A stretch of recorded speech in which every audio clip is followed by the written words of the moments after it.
Have you noticed something strange about Raising Kanan Season 5 so far? Everybody is focused on Unique. Everybody is watching Stefano. Everybody is wondering what Kanan's next move is. But I think the real danger isn't coming from the streets. I think it's coming from inside the Thomas family itself. And if this theory turns out to be true, Kanan may be heading toward the most painful conflict of his life. Because the one person who could come after him next isn't an enemy. It's MARVIN. And it all starts with Lou's death. Now, before we dive in, let's be clear. Right now, MARVIN doesn't have proof that Kanan was responsible for what happened to Lou. But Raising Kanan has never been a show about what people know. It's a show about what people suspect. And sometimes suspicion is even more dangerous than the truth. Let's think about MARVIN for a second. Out of everyone in the Thomas family, MARVIN has changed the most. This is the same man who used to solve every problem with violence. The same guy who was reckless, impulsive, dangerous. But over the past few seasons, we've watched him evolve. He's worked on himself. He's become more patient, more thoughtful, more protective of the people he loves, especially his family. And that includes Lou. No matter how many times they argued, no matter how many mistakes Lou made, MARVIN always viewed him as his little brother. That's important, because losing Lou isn't just another death. It's personal, very personal. And grief has a funny way of making people ask questions. Questions that nobody wants answered. The biggest one being, what really happened to Lou? At first glance, it might seem like Lou's death was simply another tragedy in a world filled with violence. But the more MARVIN thinks about it, the more certain details might start bothering him. Little details. Small inconsistencies. Things that don't quite add up. And that's where the danger begins. Because MARVIN is smarter than people give him credit for. He's survived this long for a reason. He knows how the streets work. He knows how power works. And most importantly, he knows Kanan. That's why I think Season 5 could slowly build toward MARVIN connecting dots nobody else sees. Imagine MARVIN replaying events in his head. Thinking about conversations. Thinking about timing. Thinking about who benefited from Lou being gone. And eventually one name keeps appearing. Kanan. Now here's where things get really interesting.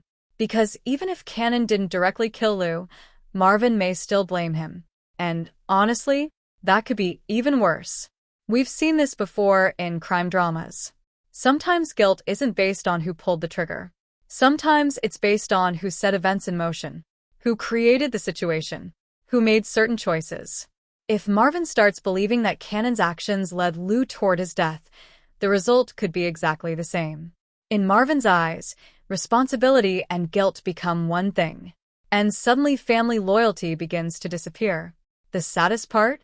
Neither man actually wants this fight. Kanan loves MARVIN. MARVIN loves Kanan. But love doesn't always survive betrayal, especially when blood is involved. What makes this theory even stronger is the position Rack finds herself in.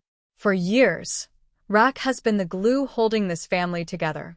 Not perfect glue, but glue nonetheless. Whenever conflict erupted, she found a way to keep everyone moving in the same direction. This time might be different, because if MARVIN suspects Kanan had something to do with Lou's death, Rack faces an impossible choice. Protect her son, or stand beside her brother. And that's a choice that could destroy what's left of the family. Imagine a scene later this season. MARVIN confronts Rack. Not yelling, not screaming, just asking questions. Questions she doesn't want to answer. Questions she can't answer. And in that moment, MARVIN realizes she's hiding something. The second that happens, trust disappears. And once trust disappears in Raising Kanan, violence usually follows. But let's go even deeper. I think Unique could play a major role in this conflict. Remember, Unique is many things. Patient, manipulative, Strategic. If he discovers tension between MARVIN and Kanan, he won't ignore it. He'll exploit it. In fact, creating a war inside the Thomas family would be one of the smartest moves he could make. Why fight Kanan directly when you can make his own family do it for you? All Unique would need to do is plant a few ideas, a few rumors, a few carefully chosen truths. That's it. The damage would spread on its own. And let's be honest, the Thomas family is already fragile. Lou is gone. Trust is fading. The business is under pressure. Enemies are everywhere. One spark could start a fire nobody can control. Another reason I believe this theory is because of Kanan's future. We already know where Kanan ends up. We know the version of him that exists later in the Power universe. Cold, ruthless, unforgiving. The question has always been, what turned him into that person? Maybe this is part of the answer. Maybe losing Marvin isn't just another tragedy. Maybe it's the tragedy, the one that finally breaks whatever humanity Kanan still has left. Imagine Kanan being forced into a position where he has to choose between survival and family. We've seen him make difficult choices before, but never one this painful. And that's exactly the kind of storyline Raising Kanan thrives on. Emotional warfare. Not just street warfare. Family warfare. The kind of conflict where nobody wins. Because even if Kanan survives, he loses something far more important. The people he loves. There's another angle here that fans aren't talking about enough. Jukebox. What happens when she gets caught in the middle? Marvin is her father. Kanan is her cousin. She loves both of them. If these two go to war, Jukebox becomes collateral damage. Emotionally, mentally, possibly even physically. And considering what we know about her future, moments like these could be shaping the hardened version of Jukebox we eventually meet. That's why this theory feels so believable. It doesn't just affect one character. It affects everyone. Rack, Marvin, Kanan, Jukebox. Unique.